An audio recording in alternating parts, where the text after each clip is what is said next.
Hello everyone, good morning সবাইকে। Welcome to Shrivid blog. আমি স্মৃতি আবারও চলে এসেছি একটা নতুন ব্লগ নিয়ে। নিশ্চয়ই সবাই খুব ভালো আছে।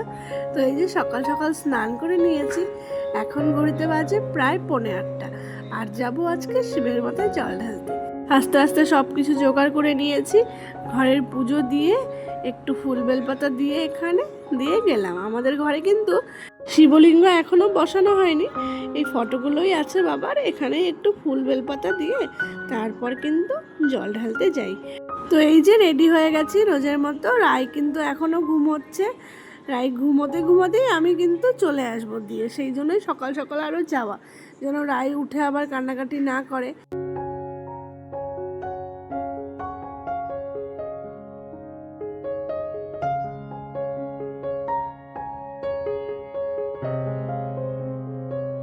একটু বাড়ি থেকে কিন্তু ভেতর দিকে আমাদের শিব মন্দিরটা, আর এই যে দুর্গা মন্দির, যেটা আমাদের বাড়ির একদমই পাশে। তো বাড়ি প্রায় চলে এসেছি। আর আকাশটা কেমন করছে, একবার পুরো মেঘলা, মনে হচ্ছে এখনই বৃষ্টি চলে আসবে, আবার রোদ উঠে গেছে। আমি আস্তে আস্তে কিন্তু প্রায় ঘড়িতে 9টা বেজে গেছে। রায় এখনও ঘুমোচ্ছে। রায়কে আগে তুলি, তারপর কিন্তু এই কাজগুলো করে রাখবো। এগুলো আবার ধুয়ে মেজে পরিষ্কার করে পরের দিনের জন্য আবার রেখে দিতে হবে। তো রাইকে তুলে কিন্তু ওকে ফ্রেশ করিয়ে খাইয়ে দাইয়ে দিয়েছি।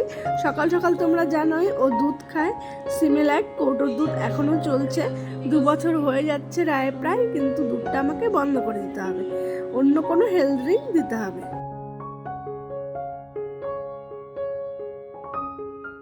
বিছানা গুছিয়ে এখন নিচে যাব রান্না বান্নার ব্যবস্থা করতে। দেখো রাই কিন্তু আমাকে অনেক হেল্প করে দেয়।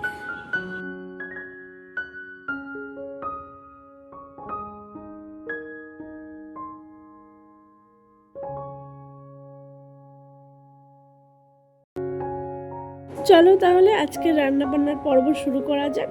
তো সবার প্রথমেই কিন্তু আমি রায়ের জন্য একটা খাবার তৈরি করছি। মানে খাবার বললে ভুল, সব রকম সবজি দিয়ে একটু ডাল দিয়ে প্রেসারে সিটি দিয়ে রাখবো। এই খাবারটা রায়ের তো হয়েই যায়, তার মধ্যে আমি কয়েকটা আলু দিয়ে রেখেছি, যেটা আমাদের তরকারিও হয়ে যাবে। তো আজকে যেহেতু নিরামিষ, সেই জন্য সবজি টবজি বেশি হবে। 2 রকম সবজি কাটা হয়েছে, পটল ভাজা, আর এখানে একটা নিরামিষ ঝোল হবে। আর এখানে কিন্তু এখন স্পেশাল একটা আইটেম হবে। চলো তোমাদের সঙ্গে সেই স্পেশাল আইটেমটাই শেয়ার করি। আর রাই এখানে কি করছে দেখতেই পাচ্ছ, বাসন কোসন নিয়ে রান্না বান্না করছে ও। দেখি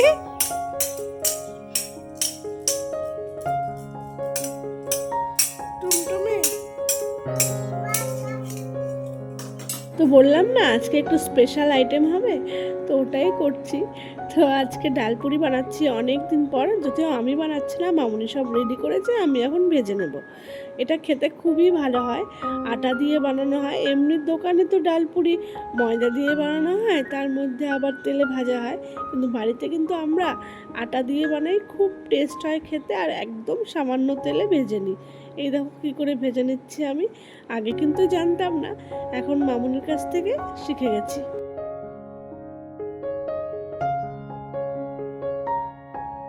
খুব অল্প তেলেই কিন্তু ডালপুরিগুলো ভাজছি আমি, আর কি সুন্দর ফুলছে দেখতেই পাচ্ছ। আর ওইদিকে চলো তোমাদের সঙ্গে শেয়ার করি মামুনি আমাকে কি করে ডালপুরিগুলো বেড়ে দিচ্ছে।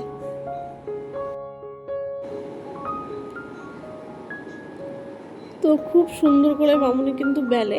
এই বেলাটা এখনও আমি শিখে উঠতে পারিনি, চাই না কোনোদিন পারবো কি না।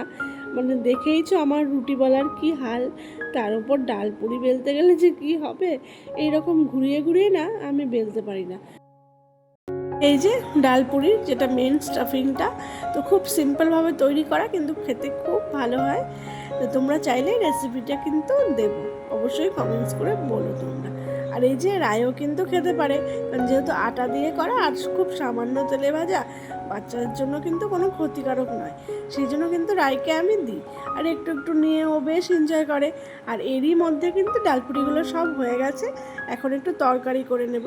যদিও ডালপুরিটা এমনি খেতেও ভালো লাগে, কিন্তু রায়ের বাবা আবার এমনি খেতে চায় না, সেই জন্য ওই ডালের মধ্যেই সেদ্ধ করা আলুটা একদম সিম্পলভাবে একটু তরকারি করে নেব, খেতেও ভালো হয়, আবার খুব সহজেই হয়ে যায়। আর এইদিকে দেখো মেয়ের কাণ্ড, যত হাঁড়ি কুড়ি মানে সব নিয়ে এখন রান্না করতে বসেছে। আর এইদিকে দেখবে আমি যত জিনিসপত্র গুছিয়ে রাখছি, টিপটপ করে রাখার চেষ্টা করছি, ও তত ছড়িয়ে ছিটিয়ে একাকার কাণ্ড করছে। কি করা যাবে, ছোট বাচ্চা থাকলে তো ওই রকম হবেই। তো ওর জন্য আগে কিন্তু একটা রুটি বানিয়ে রেখেছিলাম। ওই রুটির মধ্যে খেজুর কিশমিশ সব দিয়ে তারপর কলা দিয়ে আজকে খাওয়াবো। আমি কিন্তু রুটিতে দুধ দিয়ে কখনোই ওকে খাওয়াই না, কারণ আগেই বলেছি দুধ যেহেতু রাই এমনি খায়, সেই জন্য কিন্তু আমি অন্য খাবারগুলো দুধ ছাড়াই বেশি রাইকে দিই। তো চলো, এখন তো সবজি টবজিগুলো মামুনি করেছে, এখন একটা পনিরের তরকারি করব, তরকারিটা হলেই রান্নাবান্না হয়ে যাবে।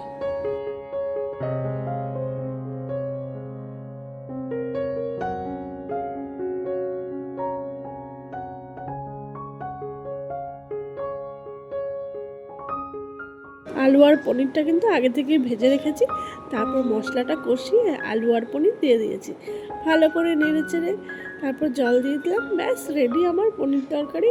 খেতে কিন্তু খুব ভালো হয়েছিল আজকে।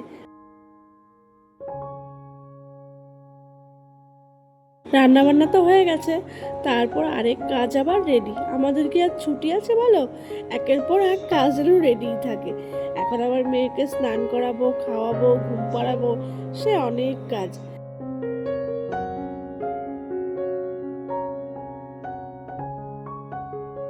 এখন যেহেতু খুব গরম, সেই জন্য 3-4 দিন বাদে বাদেই গায়েকে কিন্তু শ্যাম্পু করে দিই, আর একদিন বাদে বাদে গায়ে একটু বডি ওয়াশ দিই। এখন গরম বলে রায় কিন্তু বেশ ভালো করেই স্নান করছে, বাট রায় কিন্তু খুব কুড়ে, যদি একটু বৃষ্টি হয় বা শীতকালে একদম স্নান করতে চায় না, গায়ে জল লাগলেই কান্না শুরু করে। আমার বাচ্চাটা আবার উল্টো, অন্য বাচ্চা জল দিয়ে খেলে, আবার ও এখন ঠিক আছে, গরম তো কিছু বলছে না। তো স্নান টান করিয়ে ফ্রেশ করিয়ে একদম ওপরে নিয়ে চলে এসেছি খাবার দাবার নিয়ে। এখন দেখি কতক্ষণে ঘুমায়। খেলছো কেন ভাই, কান্না করবে যে? হ্যাঁ হ্যাঁ, টিভি দেখবে? টিভি নাই তো ওপরে।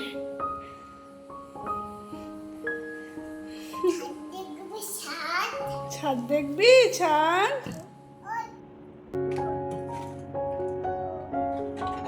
দেখি, দেখি কি পেয়েছ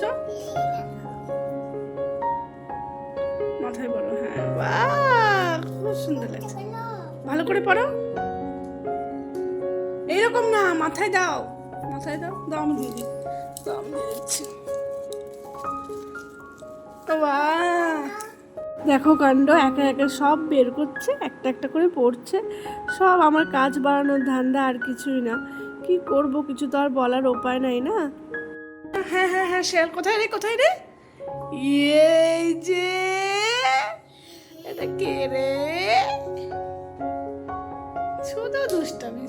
তোমাদের আগেই দেখিয়েছি, কিছুদিন আগেই কিনেছি, অবশিষ্ট এই কটা বেঁচে আছে। তো ম্যাডাম এতক্ষণে ঘুমিয়েছে, আমার আজকে আর ঘুম পাচ্ছে না, তাই ভাবলাম একটু কেকের জায়গাটা পরিষ্কার করি। যতই পরিষ্কার করি কিন্তু না আবার এলোমেলো হয়ে যায়। যখন তাড়াহুড়ো করে কেক বানাই তখন আর কোনো খেয়াল থাকে না ঘর গোছানোর। তো একটু কোনো রকম করে মুছে নিলাম সব কিছু। এসব করে করে আমিও একটু রায়ের পাশে ঘুমিয়ে পড়েছিলাম। দিয়ে রায় তো উঠে পড়লো। বেশিক্ষণ যদিও বাড়াই ঘুমায় না, 1 থেকে 1.5 ঘন্টা হলেই কিন্তু ওর ঘুম ভেঙে যায়। তো উঠেই যখন পড়েছে তখন খাইয়েই দিই। তো আজকে রাই খাবে কি, ওই যে সব সেদ্ধ দিয়ে ডাল সেদ্ধ করেছিলাম সকালবেলায়, আর এই যে পনির আলু নিয়েছি, ব্যাস। আজকে কিন্তু আর ডিম টিম নাড়ছি না, যেহেতু সোমবার। বিকাল হলেই এই যে বায়না শুরু হয়ে যায়, বাবার সঙ্গে যাব। আর ওর বাবা একটু রেগেই আছে, কারণ একটু আছে কাজ, আবার ভ্যা ভ্যা করছে আমাকে ঘুরতে নিয়ে যাও। সব সময় তো আর ভালো লাগে না না। তো একটু ঘুরিয়ে নিয়ে এলো, কি করা যাবে। তো আমি সব কাপড় টাপড় ধুয়ে দিয়েছিলাম এক ফাঁকে আবার, তো ওগুলোই তুলতে ছাদে চলে এসেছি। ছাদের পরিবেশটা বেশ ভালো লাগছে, হালকা হালকা একটু হাওয়াও দিচ্ছে, যদিও গরম কিছু কম নয়। আবারও বলছি, বৃষ্টি 2 দিন হয়েছিল যদিও, কিন্তু আবার গরম পড়ে গেছে। তো রায় অপেক্ষা করছে কখন ওর বন্ধুরা সব আসবে। তো অপেক্ষা করতে করতে দেখো কত বন্ধু চলে এসছে।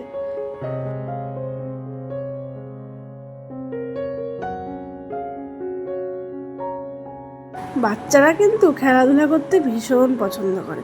যেমন আমাদেরও কিছু প্রিয় কাজ থাকে যেটা করতে আমরা ভালোবাসি, সেই রকম কিন্তু ওরা লাফালাফি, খেলা, দুষ্টুমি করতে ভীষণ ভালোবাসে। এই যে বন্ধুরা চলে গেছে, এখন মা নাচো আমার সাথে, গান চালিয়েছি, আবার নাচতে হবে। সারাদিন ওই সব করলেই তো কেটে যাবে, কাজকর্ম আছে সেটা কি আর ওরা বোঝে বলো? যখন মা ডেকে আবদার করে কিছু বলে তখন কিন্তু আমি কিছু ফেলতে পারি না, তাই বলে জেদটাকে কিন্তু একদমই প্রশ্রয় দিই না। যখন ও জেদ করে বারে বারে একই জিনিসের জন্য, তখন কিন্তু আমি পুরোপুরি ওকে ইগনোর করি, তাহলে কিন্তু একা একাই ঠিক হয়ে যায়। যদিও ইদানিং একটু জেদ কিন্তু রায়ের ভালোই হয়ে যাচ্ছে, সেটাই এখন কাটানোর চেষ্টায় আছি। এই যে এখন বলছে মা চলো চলো আমার সঙ্গে নাচ করবে, হাত ধরে টানছে, তুমি ভিডিও রাখো, আমার সঙ্গে নাচো এখন। তো নাচানাচি অনেক হলো, খাওয়া দাওয়া তো লাগবে তাই না? তো নিচে এসে এসেই আগে কিন্তু কর্নফ্লেক্সটা ভিজিয়ে রেখেছি, কারণ লাফালাফি যা করেছে খিদে তো পেয়ে গেছে, তো আর বলতে পারছে না। তো হাত মুখ ধুয়ে জামা চেঞ্জ করে দিয়েছি, যা লাফালাফি করেছে আজকে, খিদেটাও হয়তো খুব জোর পেয়েছে। কিন্তু ম্যাডাম তো ভদ্রমতো খাবে না, সে অনেক কষ্টে খাওয়ানো হলো। তারপর কি রান্নাবান্না সেরে নিজেরাও খেয়ে ওপরে চলে এলাম একদম।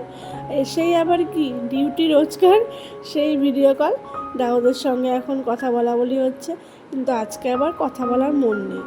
এই কখন থেকে এক ঝাঁটা পেয়েছে সেটা নিয়ে দিব্যি আছে।